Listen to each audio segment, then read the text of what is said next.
Municipal contract, outsourcing పారిశుద్ధ్య కార్మికుల సమ్మె మరింత ఉధృతమైంది. ఇప్పటి వరకు వివిధ రీతుల్లో నిరసన తెలిపిన కార్మిక సంఘాలు ప్రభుత్వ తీరును నిరసిస్తూ ఇవాళ రాష్ట్ర వ్యాప్త బంద్ చేపట్టాయి. సమ్మె విరమించిన జీహెచ్ఎంసీ కార్మికులకే వేతనాల పెంపు వస్తుందనే షరతులతో పాటు విధుల్లో చేరని కార్మికులను ఉద్యోగాల నుంచి తొలగించాలని సీఎం ఆదేశించడంపై కార్మిక సంఘాల జేఏసీతో పాటు వామపక్షాలు మండిపడ్డాయి.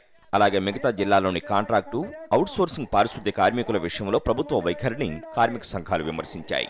సీఎం నిర్ణయం నేపథ్యంలో సమావేశమై చర్చించిన కార్మిక సంఘాల నేతలు బంద్ కొనసాగించాలని నిర్ణయించారు. బంద్ నేపథ్యంలో పలు రకాల సేవలు నిలిచిపోయే పరిస్థితి ఏర్పడింది. మున్సిపల్ కార్మికుల సమ్మెపై గురువారం జరిగిన చర్చలు విఫలమయ్యాయి. పారిశుద్ధ్య కార్మికుల సమ్మె పట్ల ప్రభుత్వ తీరు సరికాదని పలు రాజకీయ పార్టీల నేతలు విమర్శించారు. ఈ నేపథ్యంలో బంద్కు సహకరించాలని అన్ని వర్గాల ప్రజలకు కార్మిక సంఘాల నేతలు విజ్ఞప్తి చేశారు. సమ్మె సందర్భంలో నిరసనలో పాల్గొన్న కార్మికులు వామపక్ష కార్యకర్తలపై పెట్టిన అక్రమ కేసులను ఎత్తివేయాలని డీజీపీ అనురాగ్ శర్మకు లెఫ్ట్ పార్టీల నాయకులు విజ్ఞప్తి చేశారు. హైదరాబాద్లో సమ్మె ప్రభావం క్రమంగా తగ్గుతోందని జీహెచ్ఎంసీ చెబుతున్నా రాష్ట్రంలోని ఇతర 67 నగరాలు, పట్టణాల్లో మాత్రం సమ్మె కొనసాగుతోంది. జిల్లాలోని మున్సిపాలిటీల్లో 83% కార్మికులు విధులకు దూరంగా ఉంటున్నారు. రంజాన్ నేపథ్యంలో పురపాలక శాఖ ముందు జాగ్రత్త చర్యలు చేపట్టింది. ఈ నెల 18, 19 తేదీల్లో మున్సిపల్ అధికారులకు సెలవును రద్దు చేసింది. జనరల్ డెస్క్, సాక్షి న్యూస్.